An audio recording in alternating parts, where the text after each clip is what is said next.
Assalamualaikum warahmatullahi wabarakatuh.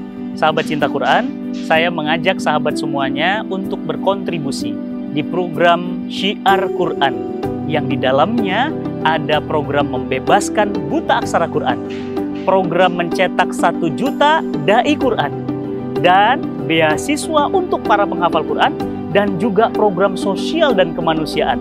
Sungguh ini bagi orang-orang beriman amat sangat menggiurkan. Maka atas apresiasi itu semuanya, kami persembahkan sebuah event spektakuler Amazing Muharram. Mari dukung event Amazing Muharram dengan berdonasi untuk program Syiar Quran. Daftar langsung di www.amazingmuharram.com. Salam cinta Quran. Assalamualaikum warahmatullahi wabarakatuh.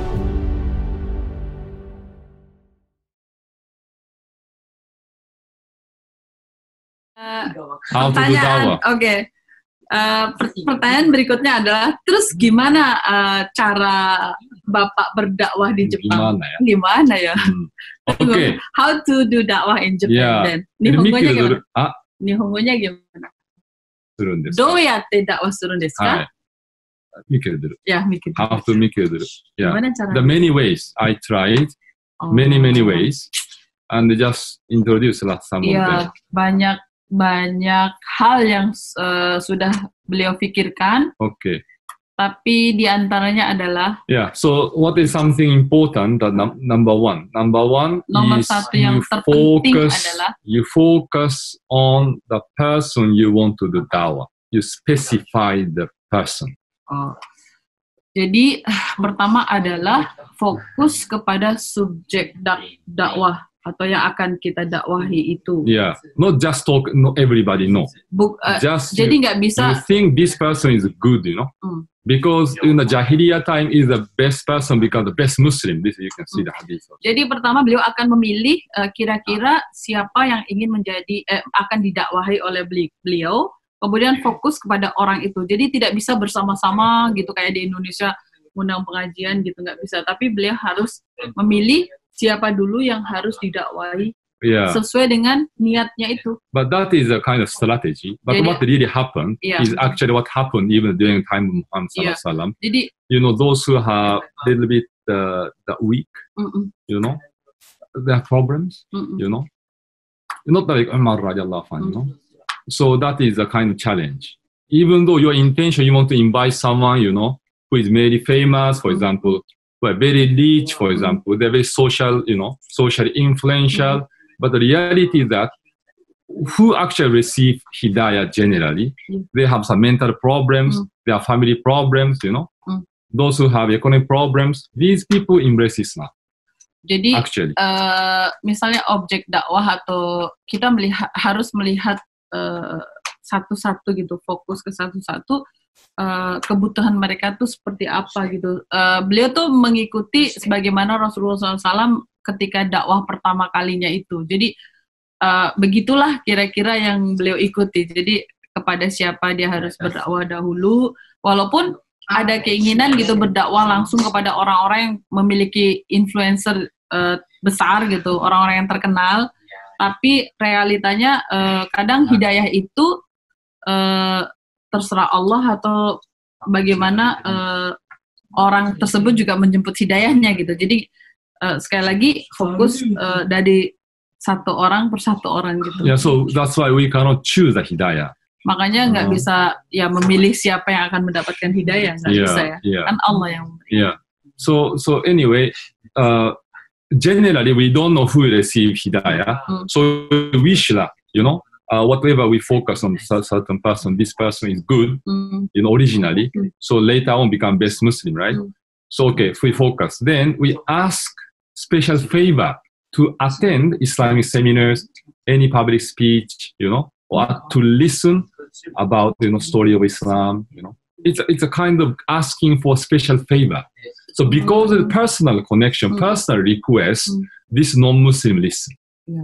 Jadi setelah kita fokus ke siapa yang kita dakwahi, kemudian jadikan itu hubungan itu dekat dulu dengan orang itu, kemudian beliau akan mengundang untuk datang ke satu tempat atau mengundang mungkin kadang makan-makan, kadang ada kajian gitu. So that's why even I have so many seminars before. So usually I have many Muslim friends. So they have their own personal connection.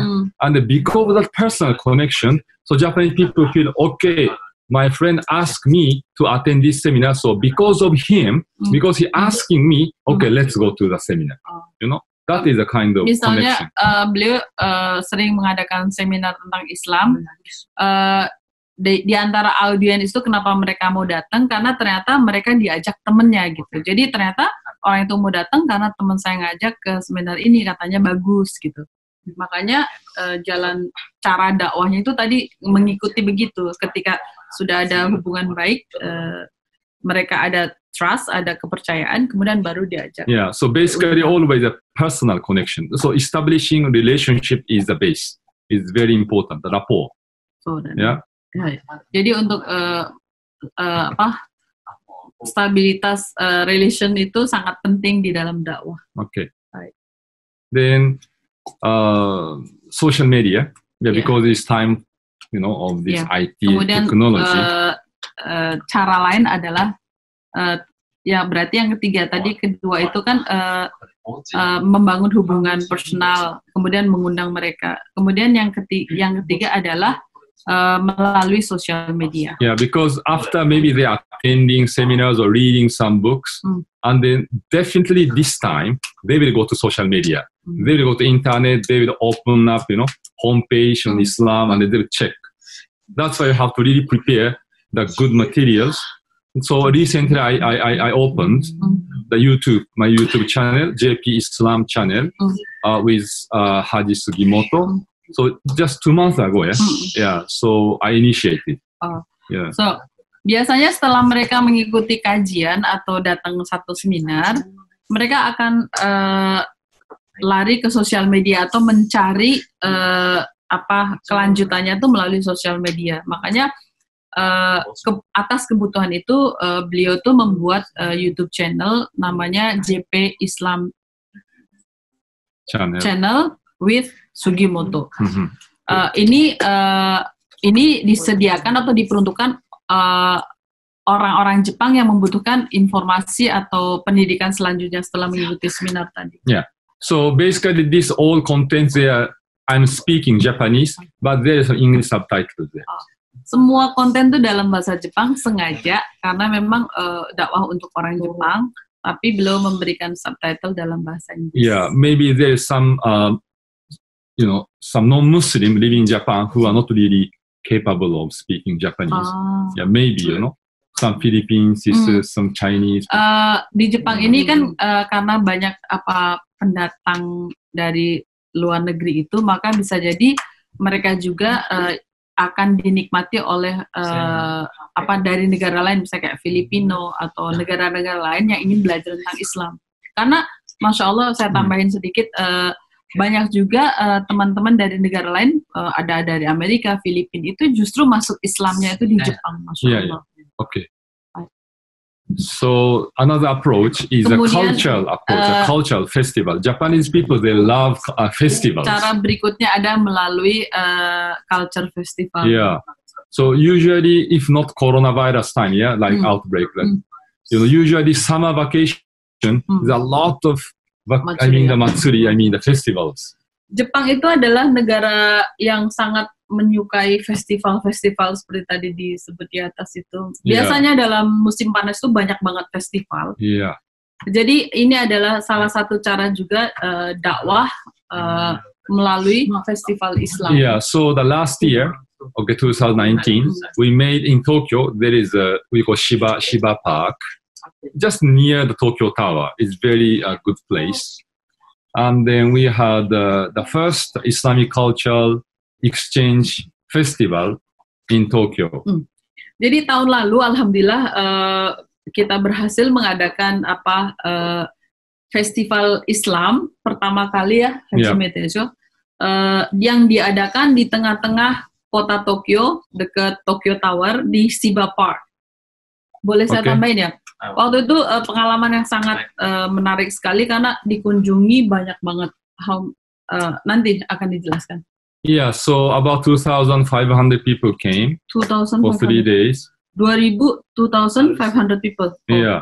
Sekitar dikunjungi 2.500 orang yang hadir, yang berkunjung di situ. Yeah, of course many Muslim came, but I think like 40-50% the non-Muslim. Iya, tentu saja banyak Muslim yang datang, tapi sekitar 40%, 40, Japanese non-Muslim. 40-50% itu adalah yang non-Muslim datang ke festival itu. And then there, of course, there are so many halal food booths.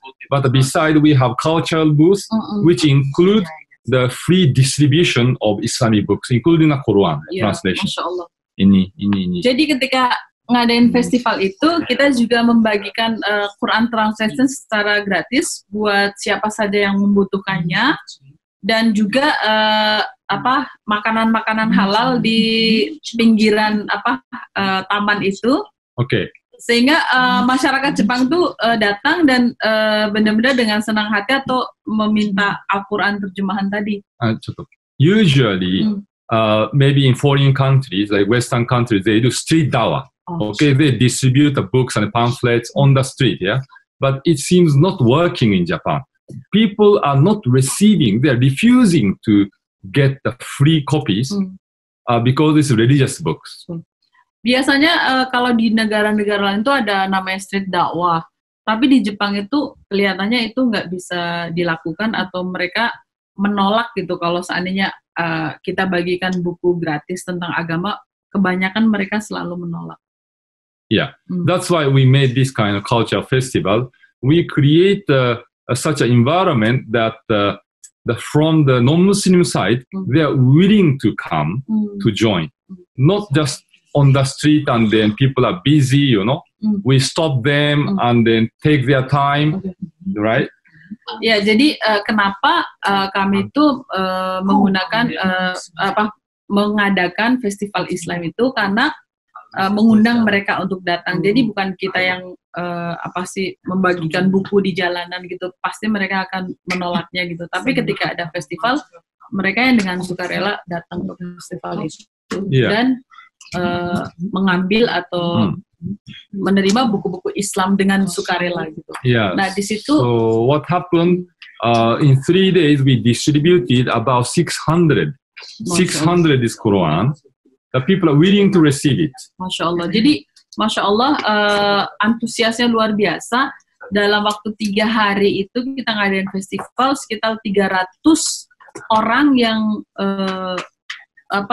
mau gitu, bahkan meminta Al-Quran untuk dibacanya. It means about every 3 minutes, I distribute this one. Berarti setiap 3 menit beliau mendistribusikan satu Quran untuk satu orang Jepang. Yeah, so I think this was very successful, effective way. However, because of Corona, we actually planned even this year, April. It's we had again, supposed to have the festival in Tokyo, but we canceled and postponed. Ya, seharusnya tahun ini, bulan Agustus ini, seharusnya ada festival yang kedua, festival Islam yang kedua, tapi karena Corona jadi di-cancel, sayang banget. Padahal acara itu keren banget waktu itu.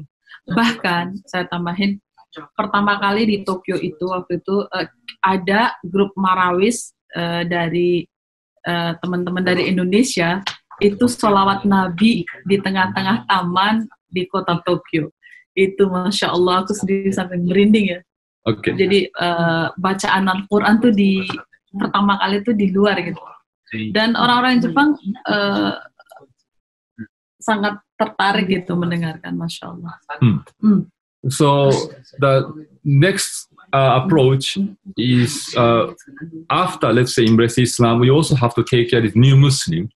So I have many new Muslim programs to support. Yeah. Misalnya setelah mereka mendapatkan hidayah Islam dengan izin Allah, entah melalui baca Al-Quran atau cara mereka mencari dari sosial media dan lain-lain, selanjutnya adalah bagaimana mensupport para mu'alaf ini ke step berikutnya.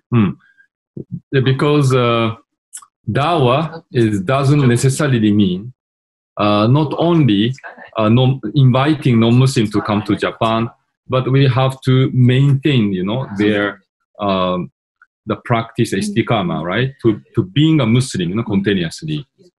Dakwah itu kan artinya bukan hanya istilahnya mengajak yang belum Muslim kepada Islam, tetapi juga bagaimana mensupport yang sudah Muslim itu atau diberikan tausiah selanjutnya. Yeah, because we see many statistics showing, in the Western countries, about 40 to 50% of new Muslim, they leave Islam after embrace Islam.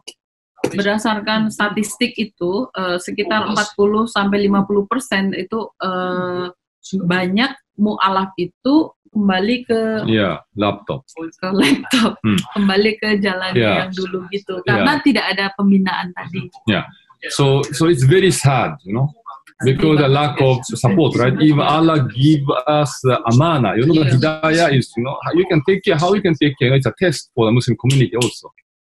But if you cannot take care, then people are leaving, disappeared,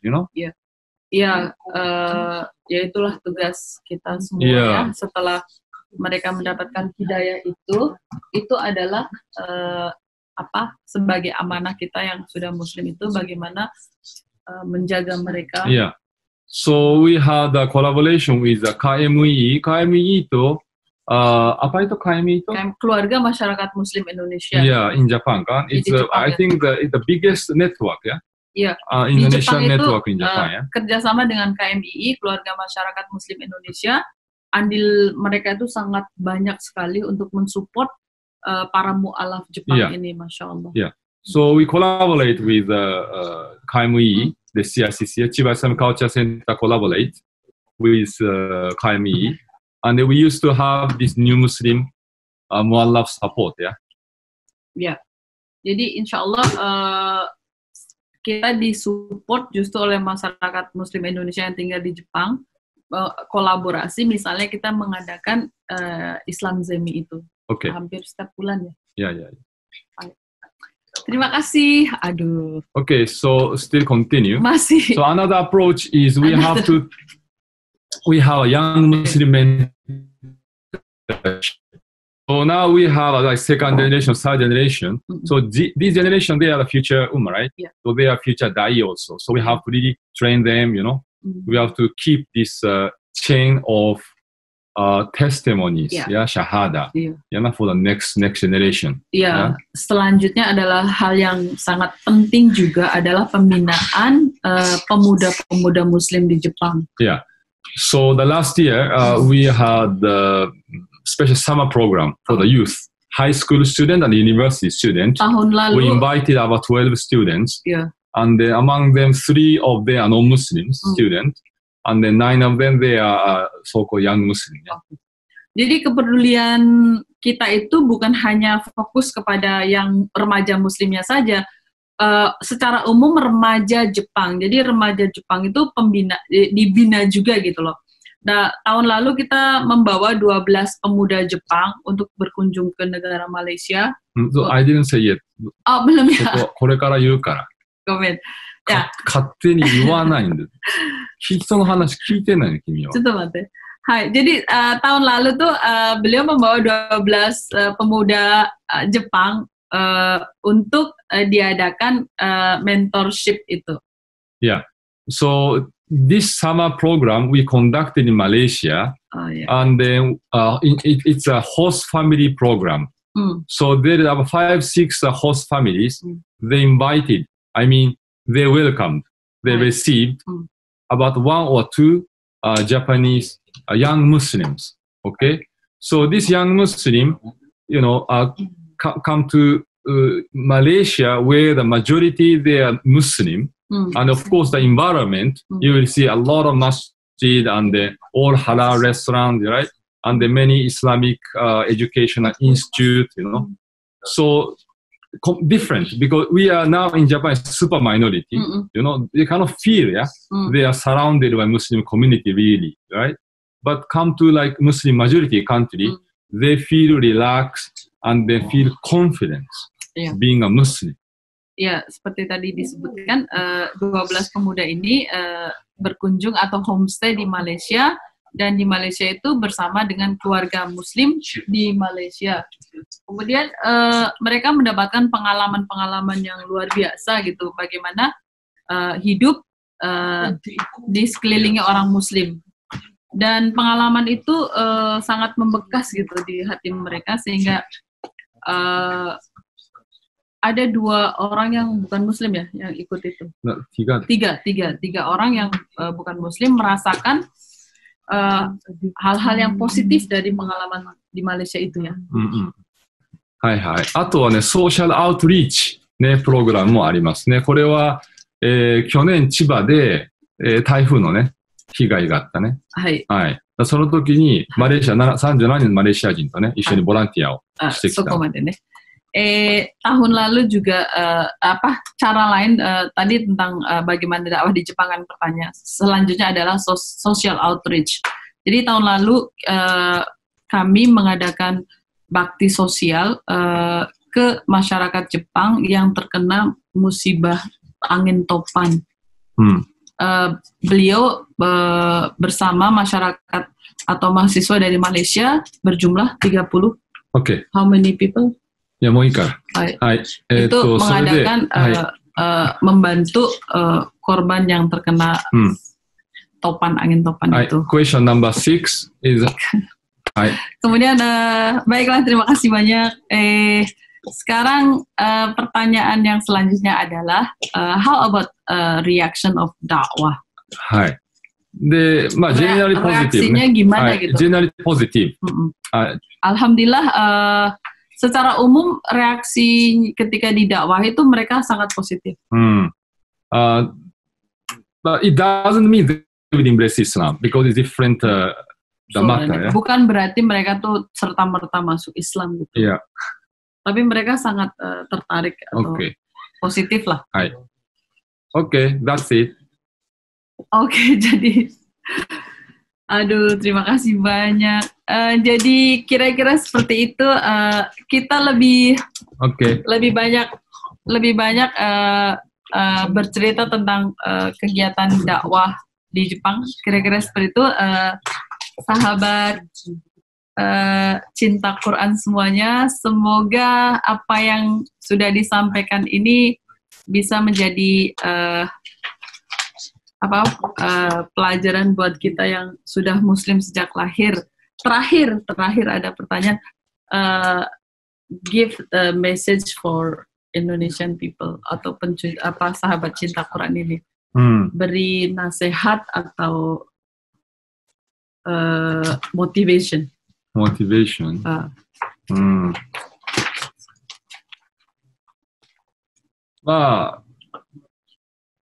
人間だからね、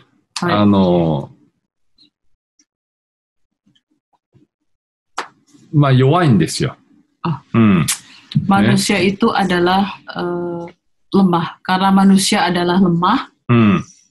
だから、makanya, まあなんか頑張ってね、その何かやろうっていうよりは、ね、何かその近くにあるもの、自分の近く、ね、その近くにあるものを、まあ良くしていくっていうのはね。Jadi gini. だからなんかある人はさ、じゃあ、OK、私は日本に行ってなんかダワするとか、そんな大きなことを考えるんじゃなくて、ね、自分の周りの、自分のリーチの届くところから始めなくて。Pesannya itu adalah, ya manusia itu memang makhluk yang lemah, kemudian lihatlah di sekeliling kita yang paling dekat. Tidak serta-merta misalnya, wah tiba-tiba aku pengen ke Jepang berdakwah di sana gitu. Nggak seperti itu, tapi lihatlah sekitar kita yang paling dekat. Yeah. So let me translate just in English.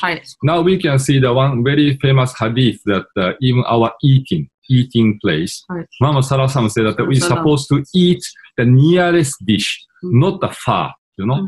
So but if we have so much wish, you know, so much desire even to do something good, and if we want to reach out so far, then we feel stress because we cannot achieve, you know, what we want. You know, that's why we approach the close one like you eat in front of dish in front of you, okay, and then just you taste it. You know, this is maybe best food for you. You know, and don't just always wishing that there is so many good dish, you know, they're far away, you know, from you. You know, this is the kind of the philosophy behind this hadith, I believe. So, because if you are wishing something so far and so much, then your hati, you know, your what they call it, Your hati. The hati kan, hati not tenang. You know, Okay. not satisfied. Yeah. You know, Yeah. but Islam means that mind, the peace of mind, you know, by submitting the will of Allah, right? So what does it mean actually, you know? So basically we are aiming, our target is the sakina actually, you know? Sakinah, Yeah, ketenangan. yeah, tenang. Yeah. So that's why even I talk about so many stories in Japan, but don't just think that I come to Japan and do dawah とかそうじゃなくて、it's not what I mean. You know, this is an example in Japan. What about in Indonesia? You can do many things within Indonesia. And then there's so many opportunities to dawah also. There's so many non-Muslims living in Indonesia. Yes. You know, maybe your neighbors. And as I mentioned, that the dawah is not necessarily for non-Muslims only, but for the Muslim also.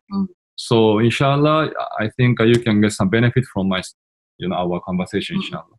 Baik. Pesan terakhir maksudnya untuk acara ini adalah seperti tadi hadis yang disampaikan bahwa apabila kita makan itu kan dianjurkan yang paling dekat dulu diambilnya gitu. Kalau kita ingin mengambil yang jauh itu berarti kan kita akan dapat kayak stres gitu kan, susah gitu kan. Jadi begitu juga dengan dakwah, lihatlah di sekeliling kita gitu.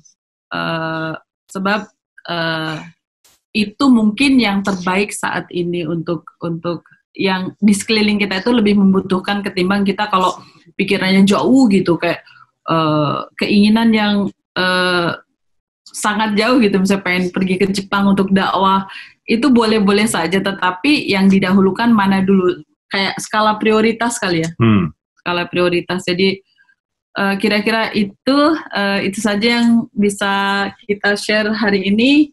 Semoga minta maaf kalau kekurangan ini dan itu. Semoga kisah beliau bisa dijadikan pelajaran terutama buat saya.